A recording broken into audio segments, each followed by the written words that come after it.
right. Okay. Sorry about that all. All right.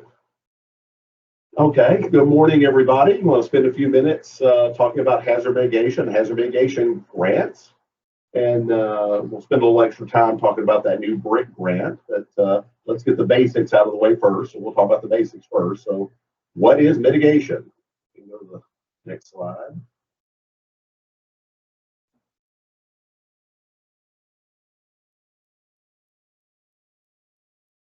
There it is. Okay, what is mitigation? Mitigation is any action taken to reduce or eliminate long-term risk to people and property from natural disasters. We know mitigation works, and we've got ways of showing you that. Here we go. First off, of course, the emergency management cycle. Mostly people think of response and recovery. Mitigation is part of that. What do you call it? Some people call it long-term recovery. Sometimes part of the prevention, but hazard mitigation is, again, a way of thinking about things you can do to prevent disasters in the future. So it is part of that emergency management cycle. And most of y'all have seen this before, but this is important. The National Institute of Building Sciences has done this kind of averaged out benefit cost ratios depending on the disaster. Of course, looking at that far right column, particularly in my area, we're talking about federal grants, but whether it's riverine flooding or wind events or wildfires, earthquakes, again, what does it show? On average, especially for riverine flooding, that's a good example in Tennessee, for every dollar spent, there's a $7 return on investment. So there's a $7 benefit on average for any mitigation project. So again, mitigation works. It's been shown over and over again. So this is just a way of seeing that. Another example, this is back at FY19, just to kind of give you an idea of our different grants. Where does the kind of the most of the federal funding fall? Historically, the Hazard Mitigation Grant Program, which is the declaration or disaster mitigation funding, a lot of the funding comes directly from that one. The flood mitigation assistance is part of it. You can see about 6% of the total. PDM, which of course we'll talk about that. It's a legacy grant now. It's no more new ones with that one. The BRIC has taken its place, but that was 8%. And a lot of people forget that even under public assistance, which is when FEMA comes out right after a disaster, part of the declaration with infrastructure, there's opportunities to mitigate then. They call that Section 406 of the Stafford Act, but it's, again, quite a bit of that is done with the mitigation funding and opportunities there. And we've done a really good job. I want to call out our planning section, and our local governments have done a great job of really updating their mitigation plans. We're in much better shape now, mitigation-wise. All mitigation federal funding has to have the local governments have to either have their own or be under a mitigation plan. And Tennessee has done a very good job. Our planning section, our local governments have done a really good job of updating our plans. Most of the plans are up to date or in the process of being up to date. Not everybody, but quite a few are, which is wonderful. This is just a map of the entire country. You can see how mitigation planning is done around the country. Again, Tennessee has done really well. Some of the states around us not so much, but Tennessee right now has done a great job of updating our plans. Our planning section, our local governments have done a really good job. Okay, so what are our current grant opportunities? What are the ones that we have available? We have the Hazard Mitigation Grant Program, the one I was just talking about, which is directly from disaster declarations. That's what the HMGP is. That's federal assistance brought to the state from that. The new one, the BRIC, we'll talk about that in a minute. That's the one that took the place of PDM. And then the flood mitigation assistance is funded through the NFIP. We have those three main grant programs. There is a section of HMGP. It's specific with wildfires, fire management. It's part of HMGP too, but that's a separate opportunity too. That's part of that HMGP declarations. Okay, generally, who's eligible? When we talk about mitigation funding, who's eligible applicants? Applicants are states.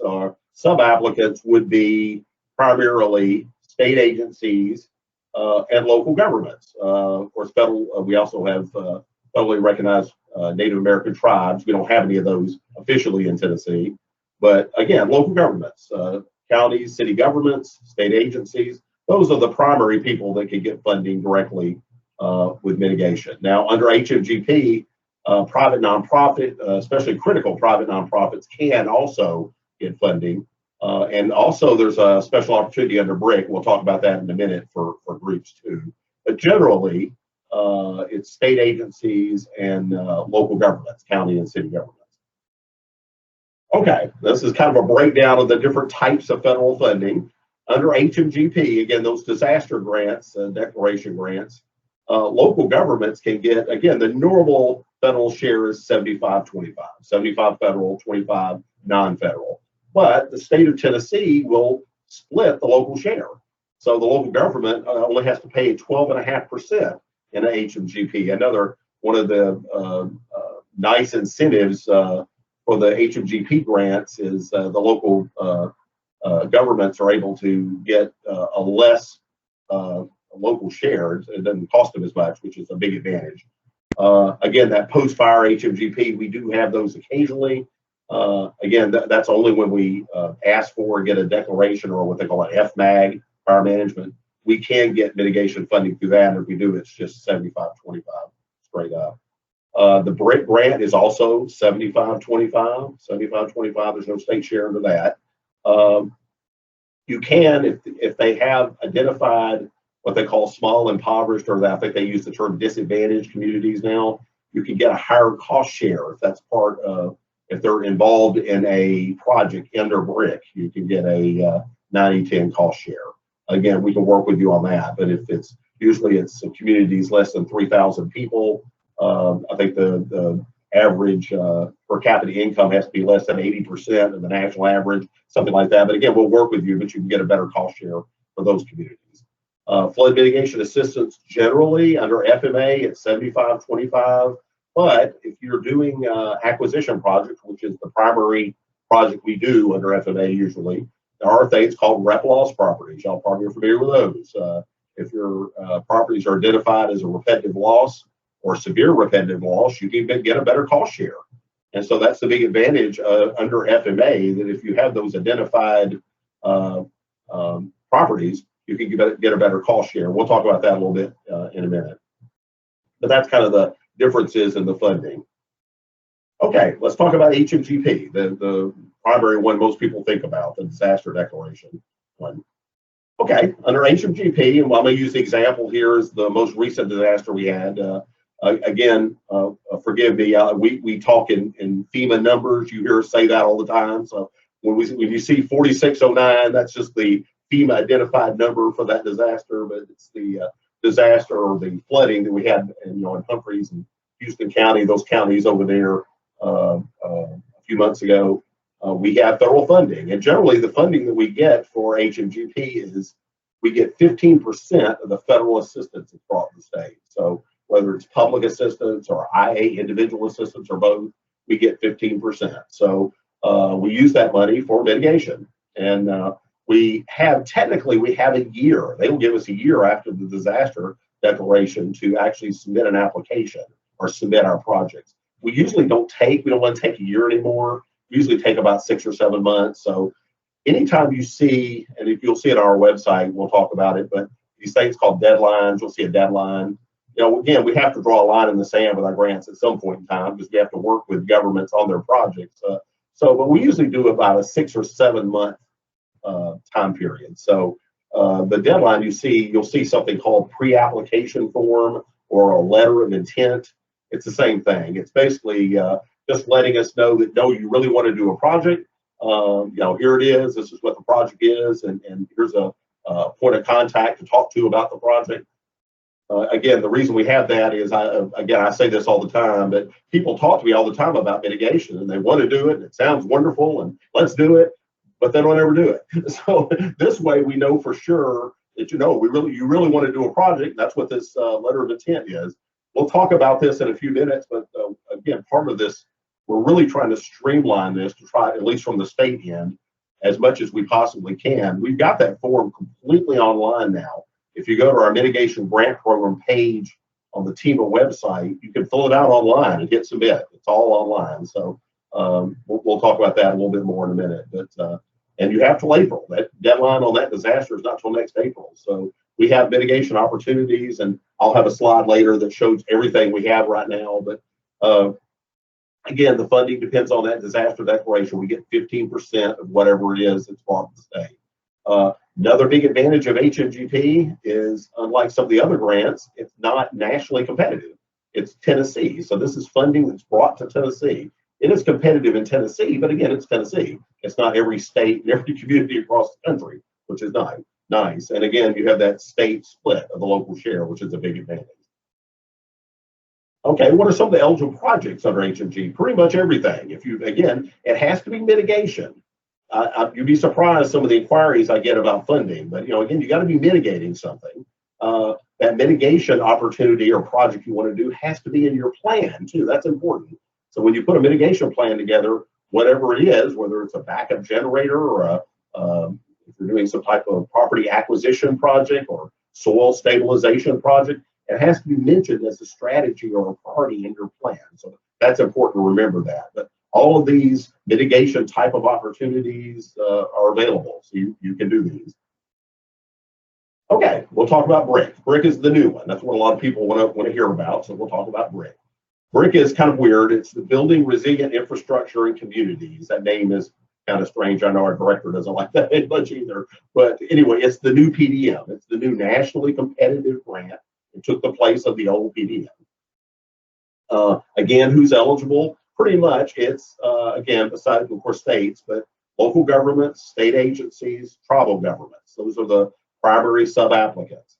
Now, what's unique about BRIC, and I can't remember if I say this in another slide or not, I'll go ahead and say it, is BRIC does give local governments opportunity, or even nonprofit groups or even private businesses can work with local governments to do a project. Here's the catch. They have to submit it through the local government. In other words, the local government has to be the sub-applicant.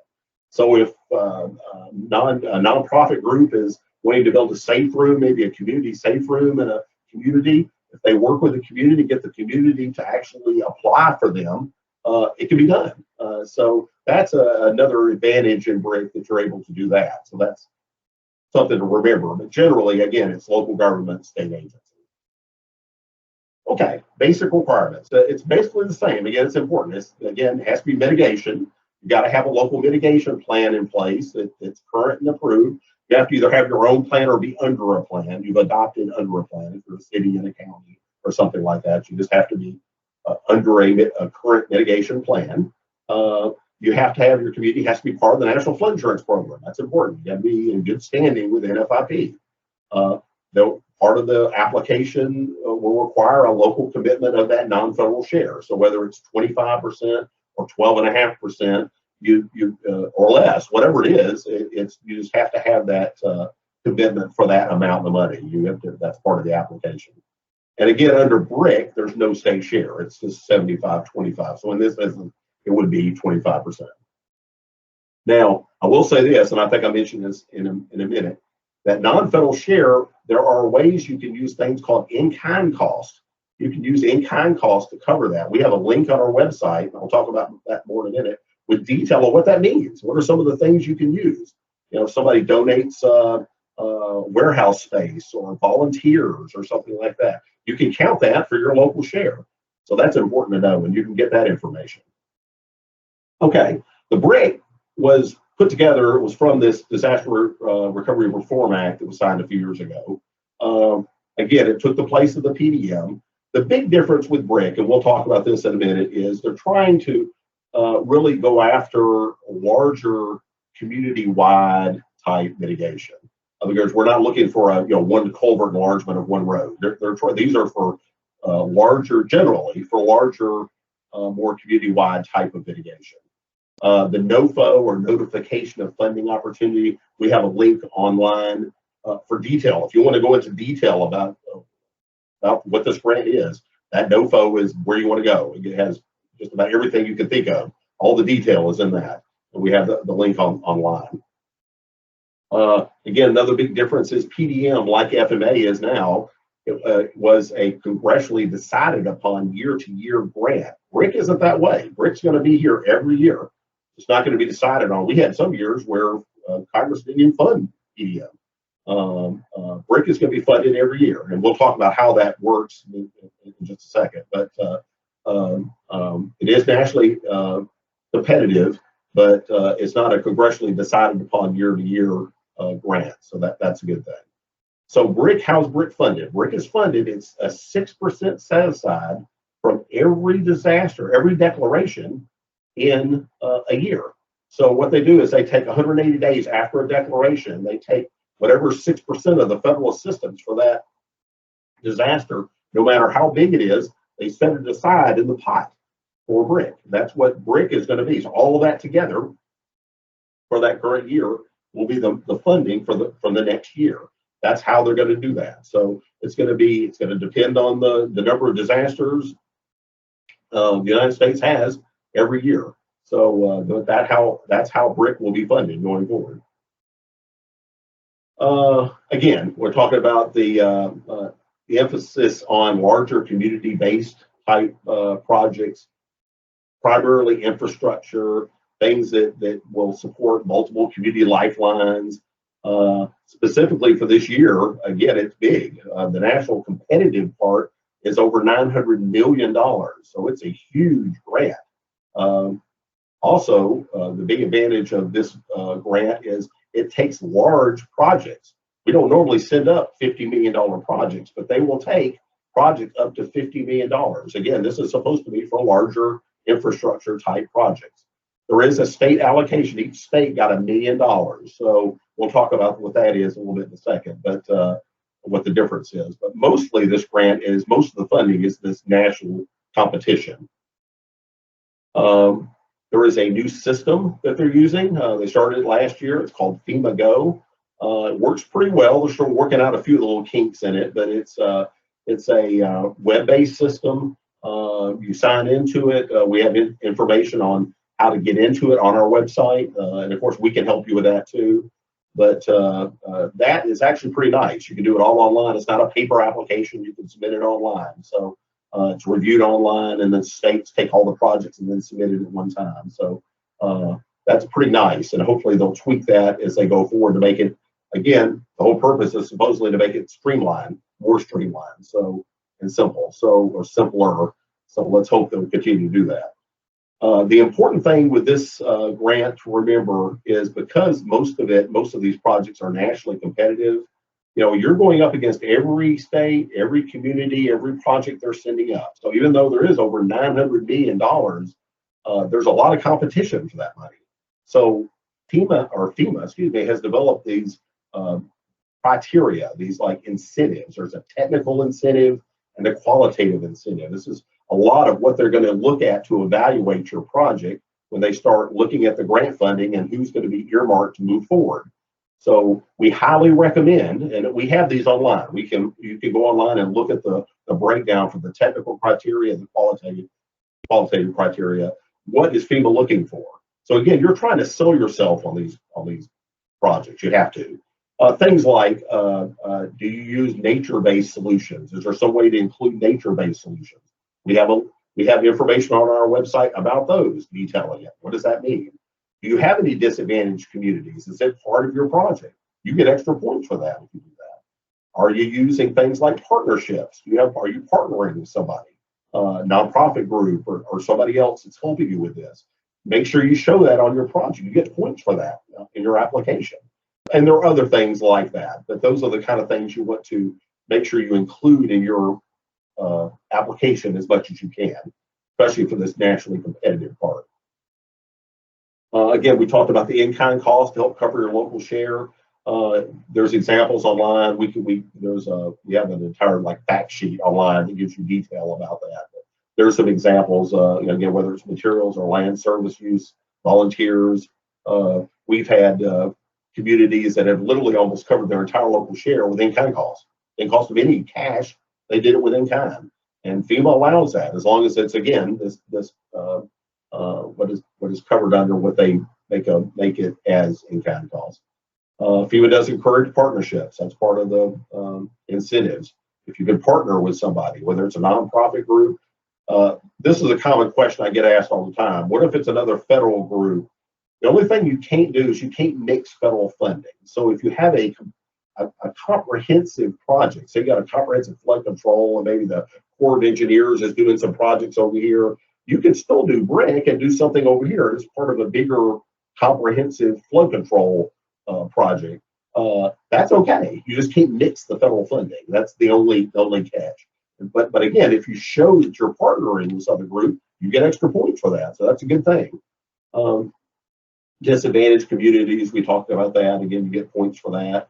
The time frame, we're getting kind of toward the end of BRIC for this year, but the pre-application form, like I told you, that letter of intent, we need that by the end of the month. You need to get that to us by the end of the month if you're intending to put an application together. We have to have the applications in that FEMA Go system by the end of the year. They have to be in there. The state has to submit them by like the third week of January. So we're going to have a mitigation council meet probably sometime in the middle of January. We have to review them and that kind of thing. So there's still time. If you want to do one, you have till the end of the month to just send in that online and fill out that pre-application form and submit it. So you still can do it. Again, general timeline, just and this is you should be from year to year. They generally announce the availability of that BRIC. Usually it's late summer. You have the application period, like right now they say winter, but it's usually the end of December. The state has to submit it by January. They'll review all these things, and again, hopefully by I would say summertime, they've at least notified. And let me say this: there's two.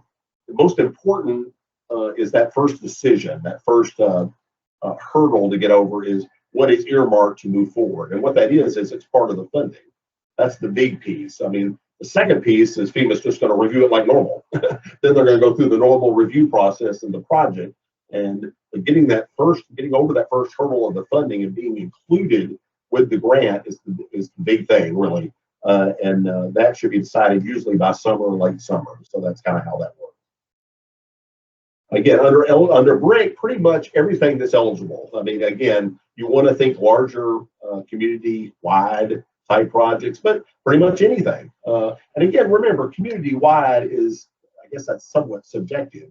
What's community-wide for one large city would not be the same for a smaller community. So just remember, if it's community-wide for your city or your county, that's eligible. It should be good. So pretty much anything that's a mitigation project is eligible. Again, you're not looking for small type projects generally. This should be for community-wide type, larger mitigation type projects. Again, larger community infrastructure projects, ones that mitigate more than one community lifeline. If you can incorporate nature-based solutions, if you can use adoption or enforcement of modern building codes. Of course, the state, we're a home rule state. With that puts us a little bit of a disadvantage. But if your community is using more up-to-date building codes, make sure you put that in your application. Note that. You can get extra points for that. Again, we strongly suggest to look at those incentives. It's a big piece of that with the nationally competitive projects. Okay, let's briefly talk about flood mitigation. Flood mitigation, again, hasn't changed much. Again, it's funded under the NFIP. We've got funding under FY 2021. I believe we have $160 million available this year. It's national. It's nationally competitive. This one is like the PDM used to be. This Congress does decide year to year how this is going to be funded. It is going to be funded this year, which is great. The cost match is standard at 75-25, unless you have, again, we talked about those rep loss properties. Now, I won't go into detail about that. Some of you already know that process is somewhat complicated right now. FEMA is supposedly looking at streamlining that. Local governments have to request that information directly. There's a letter you have to put together, which can be a little, well, we know it is, it's a little involved, but hopefully, and we understand that FEMA does that from the standpoint of it's the private part of it, that they want to be careful. But again, as a local government, you got to know what's a rep loss property or not. And again, there's a big advantage to being able to apply under flood mitigation assistance for rep loss or severe rep loss. You get a better cost share. And in the NFIP, that's a big priority for them anyway. They want those kind of projects. So hopefully in the future they'll be able to streamline that information and we can get it a little easier. Under flood mitigation, again, under mitigation, generally anything is, but it's flood related. You want to do, obviously you're building a safe room would not be funded under FMA, but if it's a flood related type of mitigation project, you're good. So property elevations, acquisitions, any kind of flood control infrastructure type projects, even flood planning. If you're doing a plan update or flood strategy or planning, you can do that as a project, or potentially could be a project. Okay, I've got just a whole list of, or a bunch of photos, kind of after action project shots that give you an idea of what some of these flood mitigation projects are. This one right here, this one was in Lawrenceburg. This is a really common, some of you may have seen this photo before.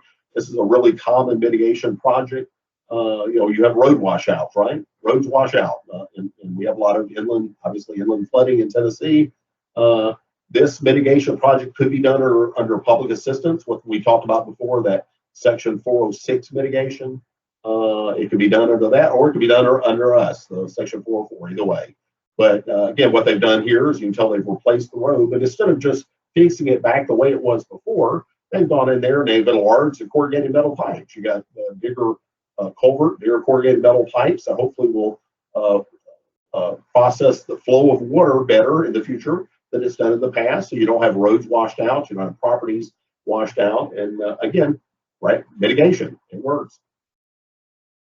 This is another project. I like using this one because it's huge. This is a detention basin we did in Bradley County. Now, it's a really big one. Many of you, I'm sure y'all seen detention basins before. Usually they're smaller than this, not this big. But again, the whole purpose of is it's a way of catching the water where it's not flooding properties. It's not flooding infrastructure. It's not flooding roadways. And it's a good mitigation. And we definitely have done these before. Detention basins or retention ponds, either one. We've done bridge elevation projects. This is the Airways Bridge in Memphis. Bridge is flooded. What they did is they just elevated the bridge some. Got a few shots of it here. There's another shot of it where it's been elevated. Bridge elevation. We occasionally have done seismic projects. This was in Shelby County. So it's retrofitting buildings and stuff to secure and support. Again, it's mitigation.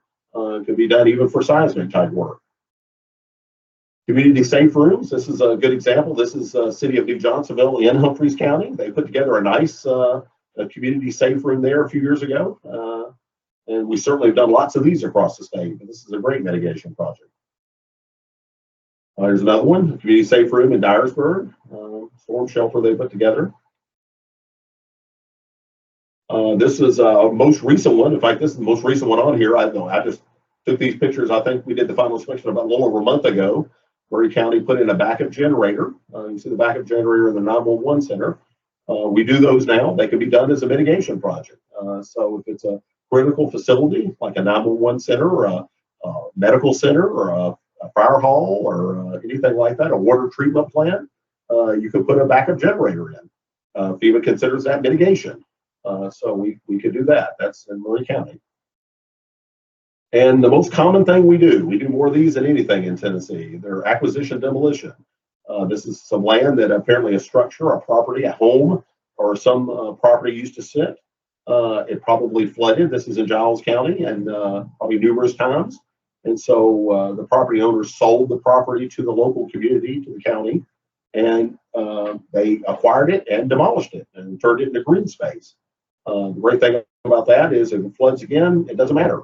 It's not going to hurt anybody, and there's no cost. So that's one of the big advantages of acquisition. We've got several shots of this. There's one in Williamson County. We've done lots of these in Tennessee. There's one in Bartlett, in Shelby County. Used to be a home there. The home has been removed. In Lakeland, in Shelby County, there's Lakeland. And of course, Metro Nashville. Nobody has done more acquisitions, demolition projects in Tennessee more than Nashville. Nashville's done lots. This is a Mill Creek area. Here's another one that was removed. They actually turned this into an urban farm. You can do that. you have to ask for it, but an urban farm or community garden, as long as there's not structures. Again, that's the whole point. You're moving structures off there. Okay. Again, one of the things we wanted to make sure we emphasize, and I've said this over and over again, but we really have tried to do a much better job of updating our website now.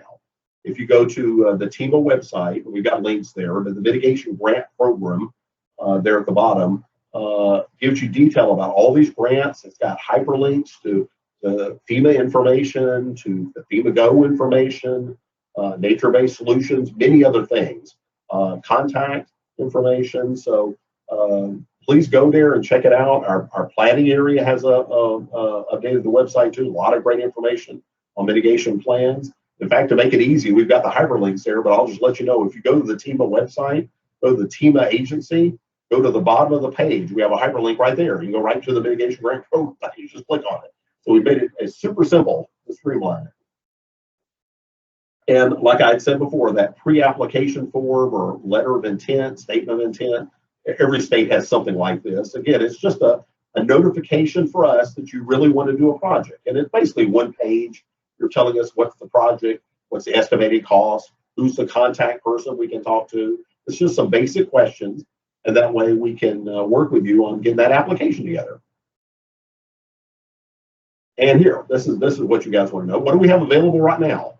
These are the HMGPs, the disasters we're working right now. One of the good things we've found out about that with all this COVID we've had, and guys, even without COVID, we've had 8 declarations, I think, in over 2 years. So even without COVID, it's been a very busy couple of years. But we have gotten permission, and they're funding mitigation in COVID. So 4514, which is the FEMA identification number for the COVID disaster, we're getting mitigation funding for that, and that's going to be quite a bit of funding for HMGP. We're looking at over $30 million. So that's a lot more than we normally get in a disaster declaration. So. And as you see the dates on there for these pre-application forms, you still got plenty of time. We've got several grant opportunities. So we're trying to do it more in that 6 to 7 month time frame, not the whole 12 months like we've done before. We're doing it a little bit faster. We're hoping to get that information to FEMA so they can review and get it approved a little faster, we're hoping. But anyway, that's the opportunities we have right now. And all that information, again, is online. You can see it online too. And just for general updates, this is some general information. Of course, we said it over and over again. Again, go to our website. We've updated it. A lot of great resource links. We've got resources for various things.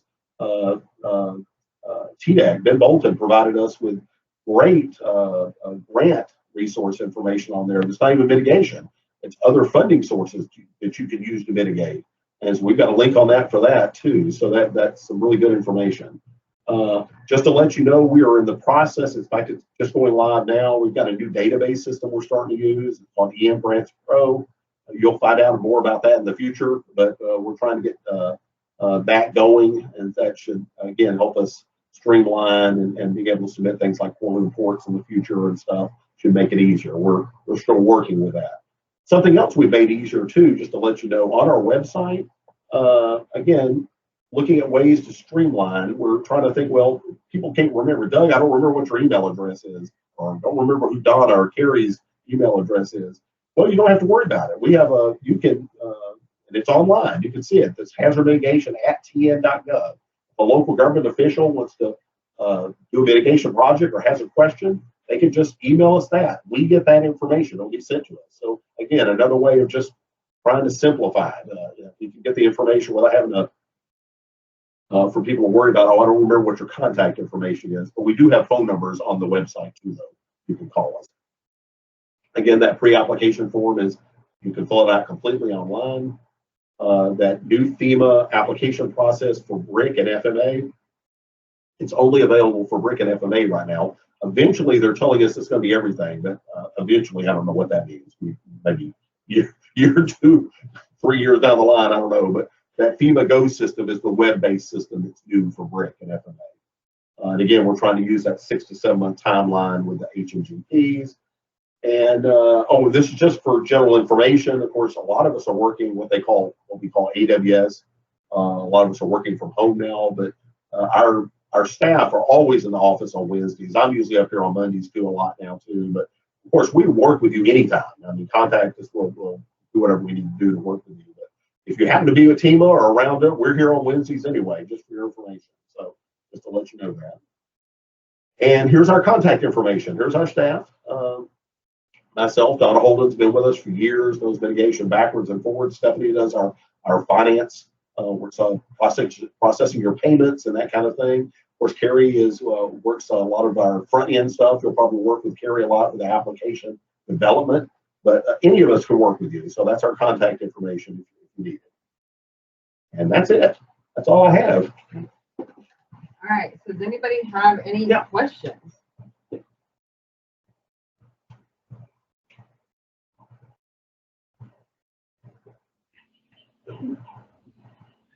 There's always questions. Will the presentation be available for viewers? Yes, we always have it online. Afterwards, we'll have it on our YouTube channel, and we'll make sure that we send out a link to all the attendees to be able to access this later. Thank you. Anybody have any questions? Contact us anytime. Yeah, no question.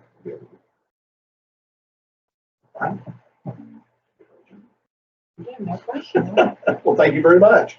Okay, well, we'll let y'all go. Have a wonderful week. Have a wonderful Thanksgiving.